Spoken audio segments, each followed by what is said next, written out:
بسم الله والصلاة والسلام على رسول الله. معكم عمر مراد من قناة عمر مراد في هذا الدرس الجديد. طبعا مثل ما تشاهدون الآن اليوم درسنا هو كيفية تصليح البفلات هذه. مثل ما تشاهدون الآن لقد صنعتها أنا، تعمل على البطارية منذ فترة طويلة جدا، والآن على ما أظن البطارية خربت مثل ما تشاهدون الآن. انظروا، سوف أجربها لكم. عندما أشغل الموسيقى لا تعمل، لا تخرج الصوت. أما في إذا وضعتها في شاحن ووضعتها في الكهرباء تعمل مثل ما تشاهدون الآن. تعمل بمجرد ما أيمة من الكهرباء. انظروا إلى الصوت ماذا يحدث به. يوجد بها مشكلة.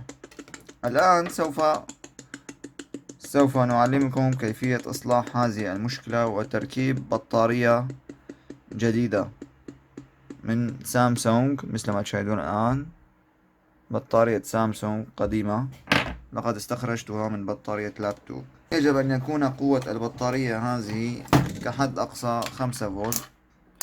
سوف نقيسها لكم مثل ما تشاهدون الآن. هذا الموجب اللي هو الأحمر، الموجب والسالب.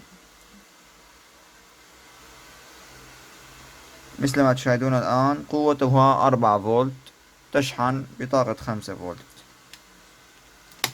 الآن سوف نضع الشاحن على جنب، وسوف نفك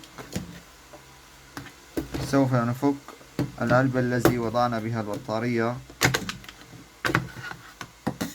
أو إذا كانت أي بفلة تعمل على البطارية لا مشكلة. يعني هذا الدرس ليس فقط على هذه البفلة بل على جميع البفلات التي تعمل على البطارية، إن كان بفلة بلوتوث، إن كان بفلة شريط، إن كان شو ما كان نوعها. الآن نفك البراغي مثل ما تشاهدون الآن. الآن سوف نفكها.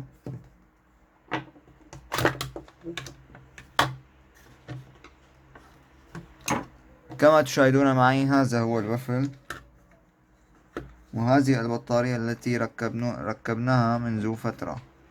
انظروا ما الذي حصل بها، إنها منفخة كثيرا. انظروا، لقد استخرجتها من بطارية هاتف. انظروا كم هي منفخة وتريد أن تفجر إلا قليلا. سوف ندارك الأمر نحن، وسوف نقطع الشريط من هنا. سوف نقطع الشريط هكذا، وسوف نكبها هذه البطارية لأنها منفوخة، لا ينفع أن نستخدمها مرة أخرى.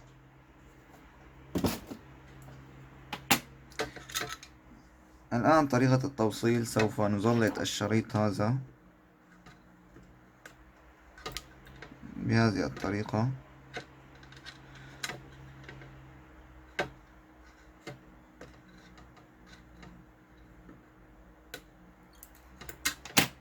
كيفية إصلاح البفلات التي تعمل على البطارية واستبدال البطارية بأي بطارية موجودة عندكم، مش شرط يكون نفس البطارية. طبعا رح نجيب القصدير ونحط شوية قصدير على السلك لكي ما يعذبنا بالحام.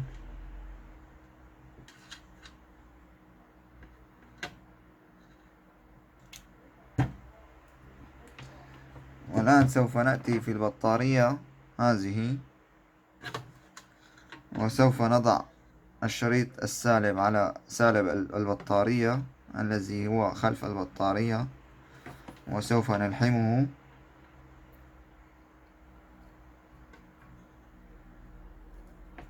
بهذه الطريقة، وسوف نلحم الطرف الموجب الذي في الطرف الثاني.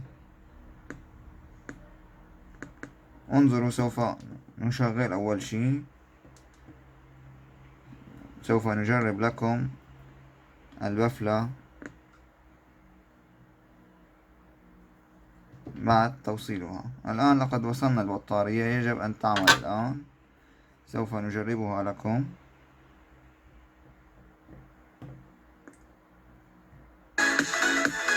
كما تشاهدون الآن البافلة تعمل بشكل جيد 100%. انظروا، من دون أن أضعها في الكهرباء ولا الشاحن تعمل على البطارية هذه، وبمجرد فراغ البطارية هذه سوف نشحنها عن طريق الكابل هذا.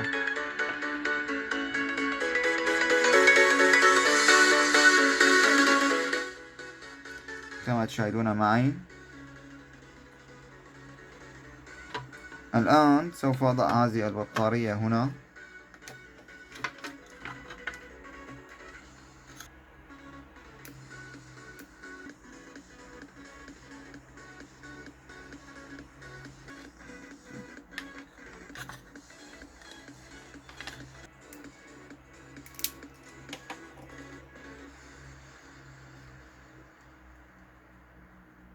والآن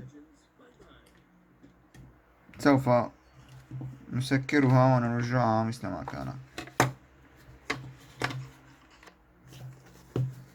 بهذه الطريقة. انظروا، الصوت يعمل. سوف نرجع البراغي.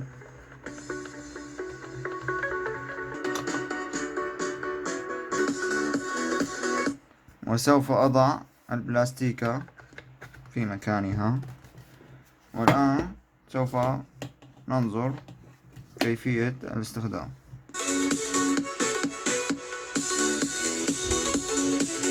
انظروا، الصوت يعمل كما تشاهدون الآن من دون شحن، حتى تعمل لفترة طويلة، يعني تعمل لمدة 24 ساعة على الأغلب متواصلة. هذه البطارية جيدة جدا.